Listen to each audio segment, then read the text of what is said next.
Hi. It's very nice to have you here. Nice to be here.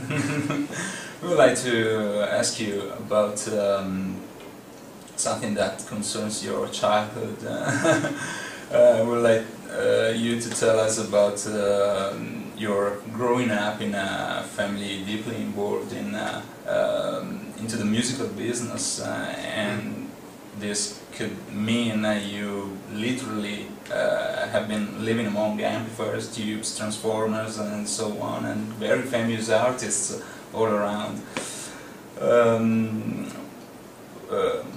What has this all been like? It's been fun, I suppose, is the best way of describing it. I think, yeah, I grew up coming into the office and coming into the factories, seeing things being made from a very, very early age. I'd follow my dad around when I was this high, and there'd be all these big guys building things, and that's a very exciting thing to be amongst. My earliest memories of it really are more about seeing things being made in factories, and I remember having jobs at a younger age than is legal, I think, probably working in a factory. I remember being paid in pennies for standing and helping some of the guys pack boxes. Really, I was just playing around, but some of those guys still remember that and still work for us, which is incredible, really. But I had lots of holiday jobs, the dirtiest, most miserable holiday jobs you can possibly imagine. I think this was my dad's attempt to really dissuade me from going into this crazy industry. Maybe I should do something, you know, a little bit more serious, like be a solicitor or something. But it never stuck, really. But I remember one time I was probably about 14. I had a summer job in the factory, and one of the jobs I was given was to bend the legs of LEDs. Because the LED on this particular product had to go at a certain angle, and the legs had to go through 90 degrees. So I had this big pile of LEDs, all red LEDs, and a piece of wood, and I was bending the legs over these LEDs. Big pile, bend them,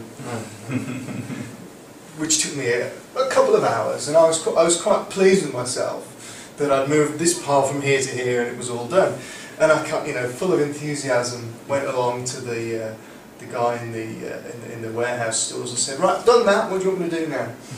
And he just went into the stores, got another big box of LEDs, tipped them on the bench, and I went and did some more. And that was really my indoctrination. I had a lot of that, but I think it was important at that time that I was involved in it, and I was seen to be in amongst it and getting my hands dirty, and that's always been very important to me.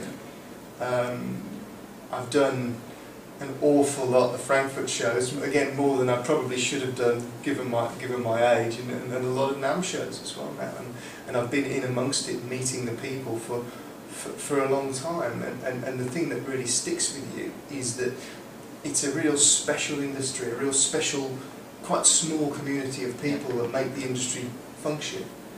And that's very unique. You know, I went to school, went to university, did my thing, and actually went into different areas and lived in London, away from the Midlands, where the company's based, and worked elsewhere, because I thought, well, yeah, I've got to go and do that. I'm going to go and do my own thing. But after a couple of years of doing that, it quickly became clear to me that, well, I know the industry, I know the people, I know the products, I love the products, and why am I down here pretending to be something else? I need to go back. And I remember going back, I think it was probably one Christmas time, and talking to my dad and saying, well, you know what, I'd like to get involved, I think I could offer something. And the reaction was very interesting, because it was, no, go and get a proper job, you go and do something sensible, you know.